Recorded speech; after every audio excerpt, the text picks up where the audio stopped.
мақомоти тафтишоти русия аввалин навори бозпурсии ҷавони тоҷикеро нашр карданд ки дар дохили ҳавопаймои хатсайри Москав душанбе ҷанҷол барпо карда як роҳбалатро лату кӯб намудааст. тибқи иттилои расонаҳои русӣ ин ҷавони тоҷик Давлаткадамов ном дошта 25 сол дорад. навори бозпурсии хадамоти тафтишотии русияро хабаргузории РИА Новости нашр кардааст. дар ин навори якдақиқаӣ дида мешавад ки Давлаткадамов бо дасту пои баста ба суолҳои муфаттишон посух медиҳад. зоҳиран ин пурсиш дар дохили фурудгоҳ сурат гирифтааст ва дасту пои ҷавони тоҷик бо шириш коғаз ва ё скотч баста аст ва борхалтааш низ дар паҳлӯяш мебошад. ӯ тақрибан ба ҳама суолҳои муфаттишон посухи рад медиҳад ва то ба онҳо таҳдид мекунад ки метарсанд.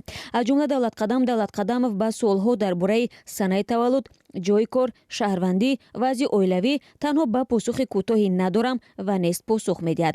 ин ҷавон танҳо як посух медиҳад ки дар Омск мехондам. мақомоти тоҷик то ҳол дар робита ба ин ҳодиса изҳори назар накарданд ва маълум нест ки ин ҷавони тоҷик чаро даст ба ин амал задааст. мақомоти русия ба таҳқиқи қазияи муноқиша дар дохили ҳавопаймои хатсайри Москав душанбе шурӯъ намуданд. муноқиша дар дохили ҳавопаймои ин хатсайр шоми 29 август рух дод. ин ҳавопаймо баъди ҷанҷоли мусофирон маҷбур шуд аз ними роҳ ба қафо баргардад. хабаргузории Интерфакс аз қавли манобеаш гуфт, яке аз мусофирон ҳатто таҳдид кардааст ки гӯё бомба дорад. сарнишинони ҳавопаймо талош карданд ҷанҷолро фурӯ нишонанд, аммо ин кор барояшон муяссар нашудааст.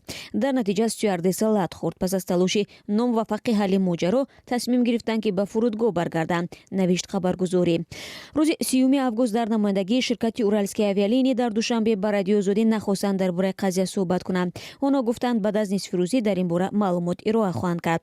дар фурудгоҳи байналмилалии Душанбе ба радиозодӣ гуфтанд ҳавопаймои Уральские авиалинии бо таъхири чанд соата ба Душанбе расидааст.